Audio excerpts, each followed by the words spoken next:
자, 여기가 한국은행 홈페이지입니다. 한국은행 홈페이지에 보면 2022년 10월 12일 금융통화위원회에서 우리나라 한국은행의 기준금리를 3.0%로 상향 조정하여 운용하기로 결정하였음이라고 되어 있습니다. 여기서 드는 생각이 한국은행이 기준금리를 3.0으로 올렸다라고 하면은 다른 기관들이 왜 그 3.0을 지켜야 될까라고 하는 걸 한번 생각을 해보죠. 한국은행이 그냥 말로만 이제부터 3.0을 우리나라의 기준금리로 하겠습니다 라고 했는데 나는 뭐 상관없습니다. 나는 다른 금리를 쓰겠습니다 라고 했을 때 그게 안 되는 이유를 한번 설명을 해보도록 하겠습니다. 여기 보면 공지사항이 있죠. 이 공지사항에 가보면 한국은행 금융통화위원회에서 발표를 한 날 2022년 10월 12일 날 RP 매각 실시 정보라고 하는 공지사항이 올라옵니다. 그래서 이 공지사항의 내용을 보면 일단은 RP라고 하는 게 뭔지를 알아야 되는데 RP는 Repurchase Agreement, 환매 조건부 채권, 내가 그 채권을 다시 사겠다라고 하는 약속하에서 그 채권을 파는 그런 거래를 가지고 RP 거래라고 합니다. 그래서 지금 여기서 한국은행이 가지고 있는 채권이 있는데 그 채권을 2022년 10월 12일 날 팔 건데 언제 다시 사기로 약속을 하냐면은 2022년 10월 20일 목요일 날 다시 사겠습니다. 그래서 따라서 금융기관에 있는 분들 중에서 일정한 금액을 채권을 사기 위해서 한국은행으로 보내주면 그 보내준 돈에 대해서 1년에 3.0%를 다 주는 게 아니라 그 기간, 판 날짜부터 다시 사오는 날까지에 해당하는 그 기간만큼의 이자를 붙여서 다시 돌려주겠습니다 라고 하는 약속을 하는 겁니다.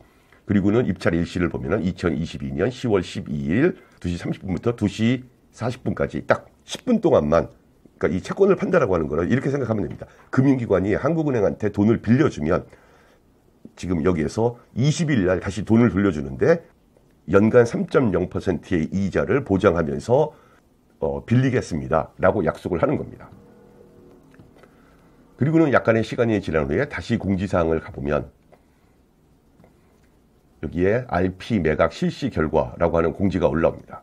그래서 그 내용을 가서 보면 매각금리 3.0%, 그리고는 그 10분 사이에 금융기관에서 88조 원의 돈을 빌려주겠다라고 한국은행에다가 이야기를 한 겁니다.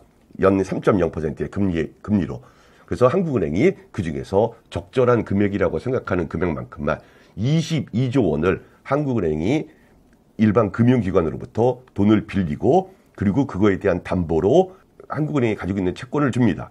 그리고는 아까 봤던 환매라고 하는 다시 채권을 사기로 한 날이 되면 22조 원에 대해서 연 3.0%의 이자를 그 기간에 해당하는 것만큼 더 보태서 빌린 돈을 갚으면서 앞으로 모든 금융기관에게 대해서 최소한 그러니까 한국은행에다가 돈을 빌려준다고 하는 거는 우리나라에서 가장 안전한 기관에 돈을 빌려주는 것과 동일한 겁니다. 그래서 가장 안전한 기관에 돈을 빌려줬는데 연 3.0%의 이자를 적용해 주니 앞으로 그것 이외에 다른 금리를 정할 때에는 이 금리를 기준으로 해서 다른 금리를 정하기 바랍니다 라고 하는 방식으로 한국은행이 기준금리를 우리나라 금융시장 금리의 기준이 되게 만드는 겁니다.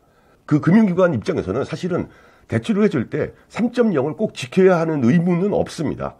그런데 한국은행한테 빌려주면 3.0%의 이자를 받는데 굳이 한국은행보다 더 위험한 곳에다가 돈을 빌려주면서 그거보다 더 적은 금리로 돈을 받을 이유는 없겠죠. 따라서 모든 금융기관들은 오늘 이 순간부터 3.0%를 자신들의 기준이라고 생각을 하고 이 기준금리를 지켜나갈 것입니다. 이게 한국은행이 기준금리를 기준으로 만드는 방법입니다.